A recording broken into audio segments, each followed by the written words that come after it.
Simulan na natin ang tunay na kwento ni Lolo Tabio. Panahon nito ng 1988. Lugar ng Panay. Itago mo na lang ako kay Waga sa pangalang June na nagpadala ng kwentong ito. At sana ay mailahad mo ang aking kwento tungkol sa mga pangyayari sa aking lolo. At madalas nga pala akong nakikinig sa iyong mga kwento kay Waga. Kaya nga isa na ako sa iyong mga avid fan pagdating sa paglalahad at pagbibigay buhay sa mga kwentong ibinabahagi sa iyo. 12 anyos pa lamang ako nang madalas akong sinasama ng aking lolo sa paghahanap ng mga mutya na nakukuha namin sa bukid gayon na rin sa ilog. Hanggang sa kung saan kami nakakarating upang mangalap lamang nito para sa kanyang mga kakailanganin. Hindi naman alintana ang init ng araw at sa bawat pangangalap nga namin yun, iba't ibang uri naman ang nakukuha ni lolo at katawagan dito. Sa bukid naman ang pinagkukunan namin ng pangaraw-araw dahil sa may 4 na hektarya itong lupain na maraming nagsisipagtaas ang puno ng nyog.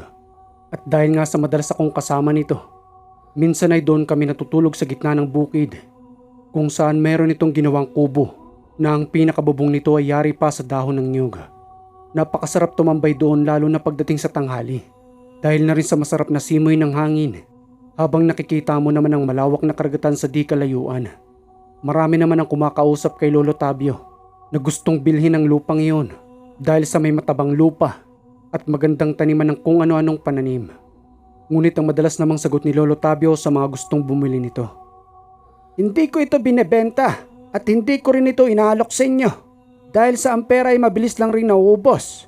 Ngunit ang lupang ito, kapag patuloy mo lamang itong tinaniman, patuloy pa rin itong magbibigay ng biyaya sa amin. At isa pa, ang mga apo ko ang makikinabang rito. Kaya umalis na lamang kayo." Dahil nga sa paulit-ulit na pagbalik ng mga ito roon, sinungitan na iyon ni Lolo Tabio upang makaramdam na rin sa bahagyang pagkainis nito. Dahil nga sa dami ng anting-anting na karga nitong si Lolo. Gayon na rin ang mga mutya nitong alaga na nakalagay sa garapon at ang iba pa nga ay nasa timba. Kaya sa tuwing natutulog kami sa may kubo, madalas ay may tila naririnig akong mga nagsasalita na nanggagaling mismo sa may garapon kung saan nakalagay ang mga alaga nitong mutya. Bilang bata dahil na rin sa aking kuryosidad, madalas kong itanong iyon sa aking lolo tungkol sa mga naririnig kong boses na nanggagaling roon. Kung bakit tila may mga nagsasalita sa may garapon lalo na pagsapit ng gabi. Sambit lang naman ito sa akin. "Ayon ba po? Baka yung mga gabay lamang ng mutya ang mga naririnig mo. Hayaan mo lang sila dyan. Kaya minsan pinaghihiwa-hiwalay ko rin ang mga yan. Dahil sa ang totoo lang, nag-aaway-away rin sila at may kanya-kanyang nagpapalakasan pa. Parang tulad din nating mga tao na kapag merong abilidad ng isa ay magkakaroon ng kanya-kanyang paligsahan para iparamdam kung sino ang mas malakas sa kanila. Kaya yun ang mga naririnig mo." Dahil sa mga abilidad nitong si lolo, kaya kahit ako ay unti-unti na ring lumalabas ang abilidad ko dahil sa mga paunti-unting natututunan ko sa kanya. Hindi naman ang gagamot si lolo, pero para itong dentista na bumubunot ng ngipin gamit lamang ang kanyang mga daliri. Ni kahit na isang aparato sa pagbubunot ay wala itong ginagamit. Kumukuha lang naman ito ng isang panyo at binubulungan ng dasal at sa pamamagitan nga noon, iyon ang ginagamit niya sa pambubunot ng ngipin. Ni kahit ako noon at ang iba ko pang mga kababata ay madalas siyang takbuhan kapag sumasakit ang aming mga ngipin. Isang gabi, habang nasa kasarapan kami ng pagimbing ni Lolo Tabio, pareho kaming naalimpungatan dahil sa naririnig naming tila mayroong malaking kadena na inihila at tumatama ang mga ito sa mga bato na kanyang dinaraanan. Hinayaan ko lang naman si Lolo Tabio na lumabas at pagdating nga nito sa likuran ng kubo, narinig ko na lamang na mayroon itong kinakausap at sinisigawan upang paalisin ito na hindi na doon dumaan. Pagkakasambit pa nga nito sa kanyang kinakausap, "Napakaingay naman ang kadena mong hinihila. Huwag ka nang daraan dito uli. Dahil sa dito kami nagpapahinga. Kung maaari lang naman sana sa iyo." Maya-maya ay bumalik na rin ito sa aming kubo. Hindi ko na rin namang naiwasang itanong iyon kay lolo. Para sa aking kaalaman na rin tungkol doon sa may malaking kadena. Sambit nga nito sa akin. Isa pala yung kapre na gumagamit ng isang malaking kadena sa kanyang kamay. Dahil sa ang kapring iyon ay isang mandirigma. Ramdam na ramdam ko ang pagkainis ni Lolo. Dahil na rin siguro sa pagkaabala sa kanyang pagkakahimbing. At tumatanda na rin nga ito. At minsan na lang magkaroon ng mahabang paghimbing dahil na rin sa kanyang mga nararamdaman sa kanyang katawan. Ngunit sa kabila ng kanyang edad na 75 ay napakabilis pa rin itong kumilos at matalas pa rin ang kanyang pandinig. Lumipas pa ang ilang mga buwan. Dumating na ang araw na nagpaani na ito ng kopra o yung kanyang mga nyog na nagsisipagtaasan ay ipinapakawit na ang mga bunga nito. At dahil nga sa may magandang lupa sa bukid na iyon, ay nagbibigay rin ng magandang bunga ang kanyang mga inaalagaang puno. At nang matapos nga iyong anihin, isa-isa naman iyong binabak sa gitna at kinukuha ang laman nito upang ipatuyo sa sikat ng araw hanggang sa muli na itong ilagay sa sako at ibenta. Gayunpaman, nagkalat na roon ang mga baon ng niyog na madalas namang iniipon pa ni Lolo. Dahil sa ginagawa pa namin iyong uling at nagiging pera pa yun kapag ibinenta niya na rin iyon sa kanyang mga suki na kumukuha ng uling. Kahit na nga ang mga bunot ng niyog ay mayroon ding mga bumibili dahil sa may proseso pa raw yun upang gamitin sa pagpapataba ng lupa. Kung baga, walang tapon sa mga alagang niyog ni Lolo Tabio. At kapag nakukuha na ni Lolo Tabio ang pinagbebentahan ng niyog, agad na rin kaming bumababa sa kapatagan upang ideposito ang kanyang pera para hindi ito magamit sa kung saan-saan. Sanggol pa lamang raw ako noon nang pumanaw na ang aking lola. Kaya hindi ko na rin siya inabutan pa at itong si Lolo Tabio na nga lang ang madalas kong nagiging kasama. Magbabandang 9:00 na ng gabi nang muli na kami umakyat papunta sa bukid. Hindi na kami gumamit ng ilaw noon dahil sa napakaliwanag ng buwan na nagbibigay ilaw sa aming dinaraanan. At sa patuloy nga naming paglalakad, sambit sa akin ni Lolo Tabio na pag-aralan ko na raw ang pamamalakad sa bukid na iyon dahil sa kapag minana na iyon ng aking ama ay kami na raw ang mangangalaga roon. Dahil nga sa nasa 12 anyos pa lamang ako, hindi ko pa naman lubos na maunawaan kung gaano kahalaga ang lupang iyon na basta ang sa akin lang. Masaya ako kapag umakit ako ng bukid. Maya-maya pa sa patuloy naming paglalakad ni Lolo Tabio, sa pagtingin ko sa kaitaasan, nakita ko ang liwanag ng buwan, ngunit may nakita rin akong isang mabilis na lumipad na malaking ibon na kasing laki ng tao. Kaya agad akong napahawak sa damit ni Lolo Tabio at nagwika ng, Lolo Tabio, may malaking ibon akong nakita, pero parang hindi normal na ibon. Sobrang laki naman, mas malaki pa sa akin yun. Sinyas ko pang ginagawa sa aking mga kamay kung gaano kalaki ang lumipad na iyon. Hindi ko naman nakitaan ng pagkabahala si Lolo Tabio na tila wala lang yun sa kanya at napapangisi nga lang ito sa akin dahil sa bahagyang pagkilig ng aking mga kamay. Sambit pa nga nito matapos kong magsalita. Alam mo po, kanina ko pang nararamdaman yan. Hindi ko lang sinasabi sa iyo dahil nga sa ayaw kong matakot ka. Hindi nanggaling dito yan sa bukid, kundi sa kapatagan pa mismo. Kanina pa niya tayong sinusundan. Huwag lamang siyang magkakamali sa atin dahil sa baka hindi na sila makauwi sa kanilang tahanan. At kilala ko sila. Kasama sila sa mga nakiani sa ating mga nyog. Ang akala siguro ng mga ito ay malilin lang nila tayo. Dahil sa mga nababalitaan ko, hindi lang rin aswang mga yan, kundi mga kawatan pa. Mas lalo ko namang ikinatakot ang mga sinabing iyon ni Lolo. Kaya kumapit na rin ako sa braso nito upang mabawasan ang aking pangamba. At nang muli na nga kaming makarating sa kanyang kubo, agad kong sinindihan ang 2 lamparang nakasabit doon upang magkaroon ng liwanag sa loob nito. Kaya nakahinga-hinga na ako ng maayos habang si Lolo Tabio ay nananatiling nakatayo sa labas na tila may hinihintay ito. Maya-maya lamang ay narinig kong sumipol ito na tila mayroong tinatawag. Napakalakas ng sipol na yun at tila ginamit niya ang kanyang 2 daliri upang makalikha ng ganoon kalakas na pagtunog. Maya-maya pa ay mayroon akong naririnig na tumatakbo na sa aking pagkakawari ay dalawa iyon. Nang muli kong sipatin si Lolo sa labas ng kubo, nakita ko pa ring nakatayo ito habang nakaharap sa kaliwanagan ng buwan. Ngunit may napansin ako sa kanyang kaliwa at kanan na dalawang tila aso habang dahan-dahan ay nahaplos ang ulo nito. Nanlaki ang mga mata ko sa mga oras na yun dahil sa wala namang alagang aso itong si Lolo Tabio at kaming dalawa lang naman ang madalas na magkasama roon. Maya-maya pa ay umalis na ang dalawang tila asong iyon at bumalik na rin si Lolo sa loob ng aming kubo. Dahan-dahan na wika ko pa sa kanya habang nagtatanong, "Lolo Tabio, bakit ho may alaga kayong aso? Kailan pa kayo nag-alaga rito? Samantalang tayong dalawa lang madalas na magkasama rito at wala naman akong nakikitang umaaligid na aso." Muli namang natawa itong si Lolo Tabio sa sunod-sunod kong pagtatanong sa kanya. Sambit pa nga nito, "Marami ka pang hindi nalalaman na po tungkol sa iyong lolo. At ang mga nakita mong yon ay ang mga alaga kong sigbin na pinagbabantay ko sa paligid, lalo na kapag may nagbabadyang kapahamakan tulad na lamang ng nakita mo kanina."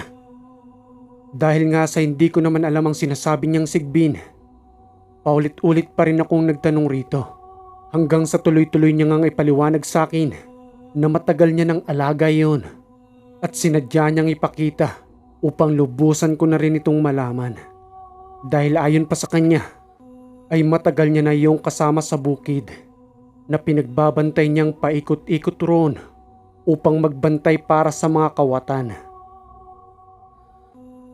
Kinabukasan ng aking pagising sa umaga, naging mapayapa naman ang aming pagtulog ni Lolo at wala namang aswang na nagtangkang lumapit roon upang gambalain kami sa aming pagkakahimbing. Inutusan naman ako nitong magigib ng tubig dahil sa may malapit na ilog roon sa amin na nasa ibaba mismo ng bukid, habang dala-dala ang 2 timba na maaari kong paglagyan ng tubig upang may panghugas man lang kami ng bigas.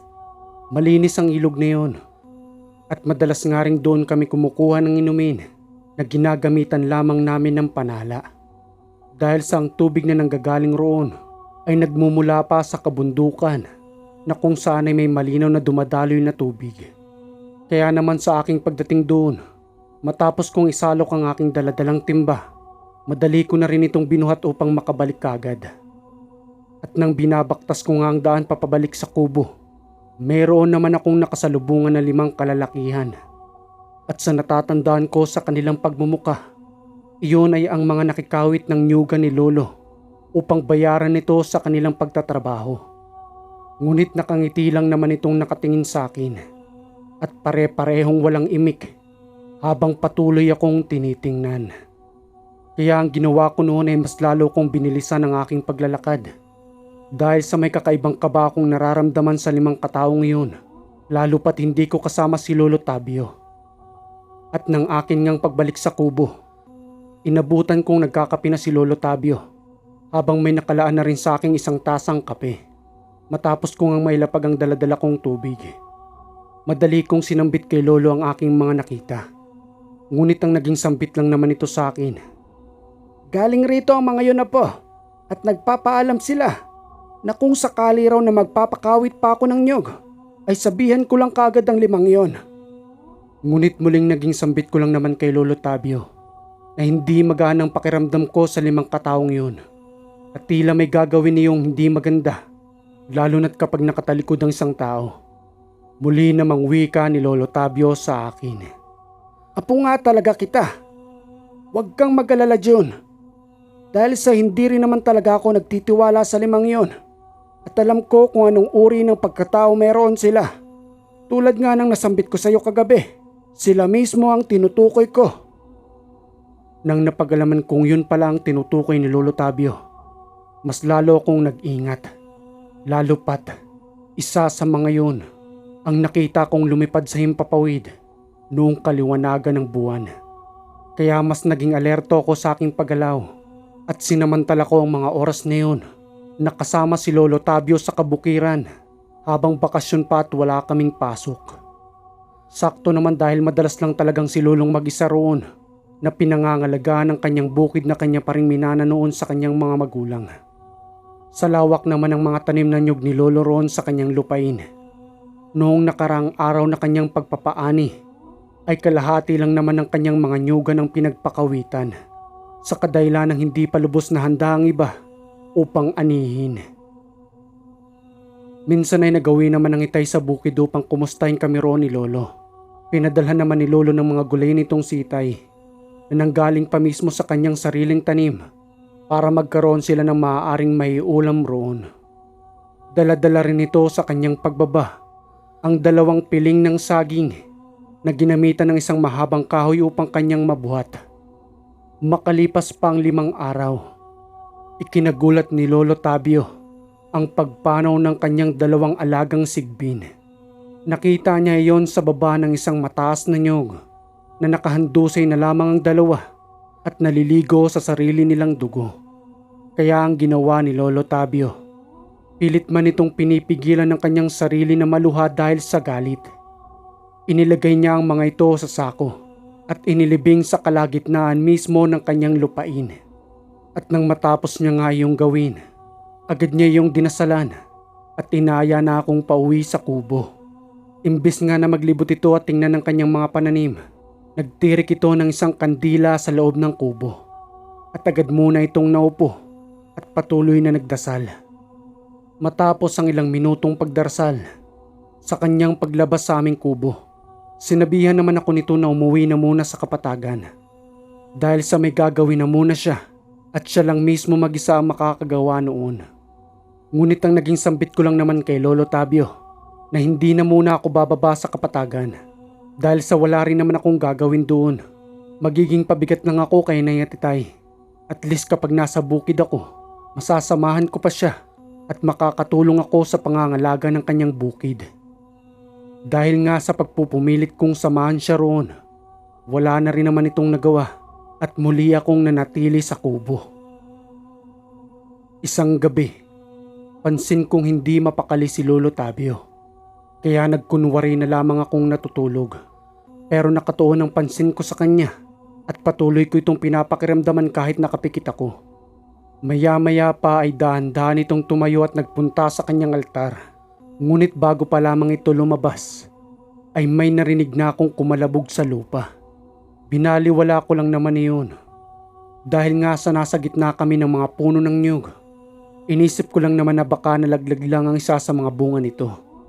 Ngunit ang ikinagulat ko, nang mayroong tila mabilis na mga paa na naglalakad sa paligid ng kubo. Hindi pa man lubusang nakakalabas si Lolo. Sa may maliit naman itong altar, kinuha niya ang lahat ng kanyang medalyon at mabilis itong isinuot sa kanyang leeg. Sabay kuha ng isa sa kanyang mga alagang mutya. Gayon na rin ang isang buntot pagi ng kanyang daladala na ibinigay pa umano ng kanyang matalik na kaibigan. At sa mga oras na yun, mayroon namang buwan pero kalahati lang. Ngunit nagbibigay pa rin ito ng liwanag sa labas upang masipat kung sino nga ang taong nanduroon. Kaya hindi mapakalitong si Lolo Tabio. Hanggang sa maya-maya nga, kalmadong naglakad si Lolo Tabio papunta sa likod ng aming kubo. Sinipat ko naman ito sa may siwang ng dingding dahil sa yari lang din naman iyon sa dahon ng niyog na pinagtagpi-tagpi. Nang laki ang mga mata ko sa aking nakita. Dahil sa ang 5 kalalakihan na aking nakasalubungan noon ay yun mismo ang makakasagupan ni Lolo Tabio. Habang nasa anyong tila paniki ang mga ito na nakatayo sa harapan ni Lolo. Hindi ko makakalimutan ang mga sinambit ni Lolo sa mga oras na yun. Dahil sa gigil na gigil ito sa pagkawala ng kanyang 2 alaga. Sambit pa nga nito sa 5 nilalang. Kaya ninyo pinaslang ang aking 2 alaga dahil sa hindi ninyo magawa ang gusto ninyong gawin dito sa aking lupain. At ngayon naman kami ang isusunod ninyo. Tingnan lang natin ang pagiging mapanghas ninyo sa amin at hindi kayo sasantuhin ng aking hawak-hawak na buntot pagi. Ang buntot pagi na iyon ay pinagpasapasahan na noon pa na nagmula pa mismo sa kanyang kaibigan hanggang sa lubusan na nga itong makarating kay Lolo Tabio at marahan niya naman itong inalagaan. Wala naman nagsalita ni isa sa limang iyon, habang patuloy ngang nakalapat sa lupa ang mahabang buntot pagi na hawak-hawak ni Lolo Tabio. Maya-maya lamang ay may isang panghas na sumugod. Ngunit hindi pa man ito nakakalapit. Lumagapak na kaagad ang paglapat ng mahabang buntot pagi na iyon sa katawan ng sumugod. At nagsisigaw nga ito at tila nasusunog ang kanyang katawan kung saan tumama ang buntot pagi. Nasipat kong tumawa lang naman si Lolo roon dahil sa tila bata ang tinamaan ng buntot paging yun habang umiiyak ito at nagsusumbong sa apat pa nilang kasama. Maya-maya ay mabilis na sumugod ang isa sa kanila at nahawakan si Lolo Tabio sa kanyang leeg. Gusto ko na sanang lumabas upang tulungan ito, pero nanginginig ang aking tuhod at hindi talaga ako makatayo. Isa pa anong laban ko sa kanila, baka paglaruan lang ako ng mga yon at lamunin lang ng buo. Hanggang sa idinikit lang naman ni Lolo sa balat ng nilalang na yon ang kanyang hawak-hawak na mutya at biglang nagliyab ang buong katawan nito. Yung tila may gas na napapaloob sa katawan ng aswang na yon at naging silbing tila lighter ang hawak-hawak na bato ni Lolo Tabio. Kaya bumitaw ito kay Lolo Tabio at muli pa itong hinagupit ng kanyang hawak-hawak na buntot pagi upang ipatikim pa ang sakit na madarama nito. Kinalaunan, tila papaatras na ang ilan sa mga yon na gusto nang iwan ng kanilang kasama. Ngunit naglakad itong si Lolo Tabio papunta sa apat na yon at mabilis na paulit-ulit na winasiwas ang kanyang hawak-hawak na buntot pagi na tumatama naman sa katawan ng apat na nilalang. Sambit pa nga ni Lolo Tabio, "Hindi na kayo makakalipad pa dahil sira na ang panangga ninyo sa hangin. Mananatili na lamang kayo rito upang dito ko na kayo ilibing kasama ng aking 2 alaga na pinaslang ninyo." Ngunit nagtangka pa ring sumugod ang apat na yun. Isa-isa na itong ginamitan ni Lolo Tabio na inkantasyon na usal habang patuloy na hinahagupit ang mga ito. Dahil nga sa dami na ng tama sa kanilang katawan, hindi na magawang kumilos ng mga yon dahil sa labis na panghihina. Kaya upang matapos na ang pagdurusa ng mga ito, isa-isang inilapat ni Lolo Tabio ang kanyang hawak-hawak na batong mutya na nagiging dahilan ng pagliyab ng buong katawan ng mga nilalang.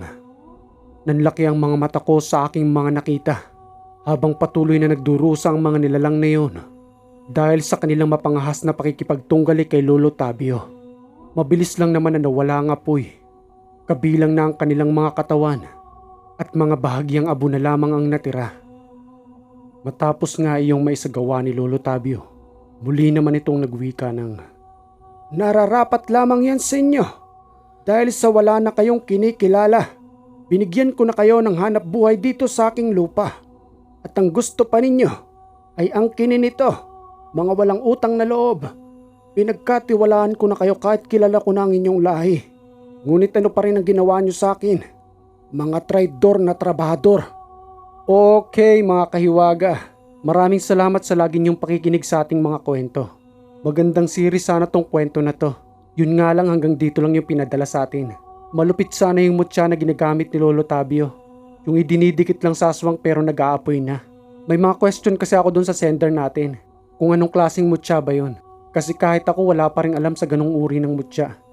Siguro may mutya na nakakasunog ng balat kapag inilapat mo sa balat ng gumagamit ng kaliwa. Pero yung nag-aapoy parang may kunting duda ako dun. Pero yung buntot ng pagi legit talaga yun. Ginagamit din yun sa mga buntis. Inilalagay yun sa gilid nila kapag matutulog na. At syempre sa mga usal at mga ginagamit na medalyon, syempre mas legit yun kung buhay na medalyon. Kasi kung walang buhay, pang display lang rin yun sa katawan. So yun lang ang aking komento mga kahiwaga. At mabilis ang shoutout lang tayo. Shoutout kay Simply Lee, Nonoy Vitsokoy from Lucena, Iloilo. Muli, maraming salamat sa lagi ninyong pakikinig dito sa Ang Hiwaga.